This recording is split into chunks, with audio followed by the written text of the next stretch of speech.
लोकसभा चुनाव जैसे जैसे नजदीक आ रहा है, बिहार में अलग अलग तस्वीरें नजर आ रही हैं। रविवार 20 अगस्त यानी बीते दिन बीजेपी एमएलसी हरीश सहनी को विधान परिषद का नेता प्रतिपक्ष बनाया गया। ऐसे में सवाल उठने लगा कि क्या हरीश सहनी को लाकर बीजेपी कहीं मुकेश सहनी का काट तो नहीं खोज रही है? क्या बीजेपी मुकेश सहनी का वोट तो नहीं खाएगी? चाहे जो भी कारण हो, लेकिन एनडीए पूरी तरह से बिहार में एक्टिव हो गई है। अब यह भी समझना जरूरी है कि आखिर बीजेपी को कैसे फायदा मिलेगा।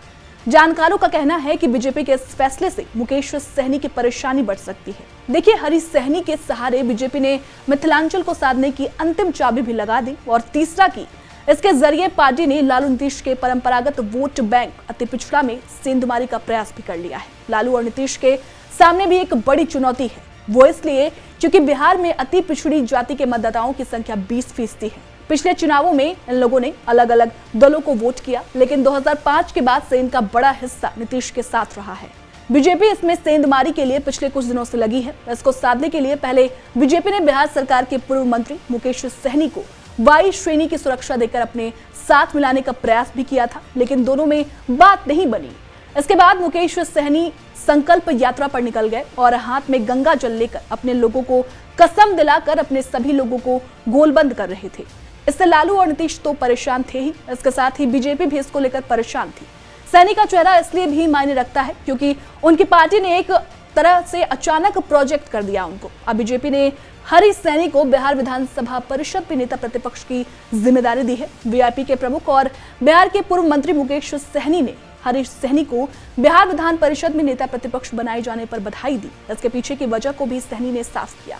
उन्होंने फेसबुक पर पोस्ट किया और लिखा कि श्री हरीश सहनी जी को आपको विधान परिषद में नेता प्रतिपक्ष बनने के लिए बधाई। निषाद आरक्षण संकल्प यात्रा से घबराकर बीजेपी ने हरीश सहनी को ये दायित्व दिया है। वीआईपी के प्रमुख ने रविवार को फेसबुक पर पोस्ट कर ये बातें कही। हरीश सहनी को लेकर बीजेपी का जो भी प्लान हो, लेकिन पार्टी में जिम्मेदारी मिलते ही सियासी गलियारे में सहनी बनाम सहनी को लेकर कई तरह की चर्चाएं हो रही है। पिछले दिनों मुकेश सहनी अपनी रथ यात्रा कर रहे थे, जो हाल फिलहाल में ही खत्म हुआ है। बता दें, हरीश सहनी दरभंगा के जिला अध्यक्ष और जिला प्रभारी भी रह चुके हैं। 2015 में दरभंगा की बहादुरपुर विधानसभा सीट से पार्टी के टिकट पर चुनाव लड़ा था उन्होंने, लेकिन आरजेडी के भोला यादव से उन्हें हार का सामना करना पड़ा था। इसके बाद 2022 में बीजेपी ने रिक्त पद पर एमएलसी बनाया था। और देखिए, मिथिलांचल एनडीए के लिए जो है एक बड़ा अहम यानी बड़ा रोल है। वो कैसे? 2015 के विधानसभा चुनाव में आरजेडी और जेडीयू ने साथ मिलकर बीजेपी को बुरी तरीके से हराया था। तो जो परिस्थितियां बनी थी, आज भी उसे पार्टी नहीं भूल सकी है। सभी पार्टियों का ध्यान इस समय मिथिलांचल पर ज्यादा है। जेडीयू ने दरभंगा की मेयर को अपने साथ किया और सहरसा के सोनवर्षा राज्य से विधायक रत्नेश सदा को मंत्री पद दिया। बीजेपी बिहार की सरकार से बाहर है, तो उसने केंद्र की ओर से मिथिलांचल के लिए झोली खोली।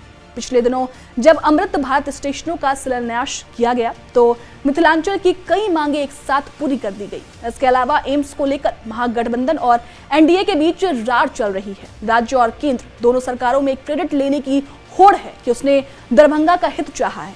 इस बीच मिथिलांचल में प्रस्तावित एम्स के क्षेत्र की विधानसभा सीट से हारने के बाद विधान पार्षद बनाए गए हरीश सहनी को यह मौका देकर पार्टी ने अंतिम गेंद एक तरह से फेंक दिया है। अब थोड़ा पीछे चलते हैं और बताते हैं कि आखिर हरीश सहनी है कौन।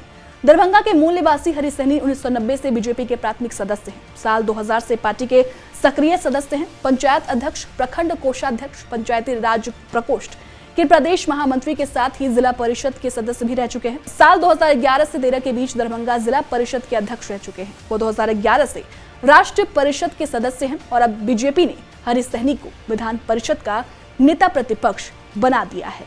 फिलहाल इस वीडियो में इतना ही। बिहार झारखंड से जुड़ी तमाम खबरों के लिए देखते रहें TV9 बिहार झारखंड। शुक्रिया।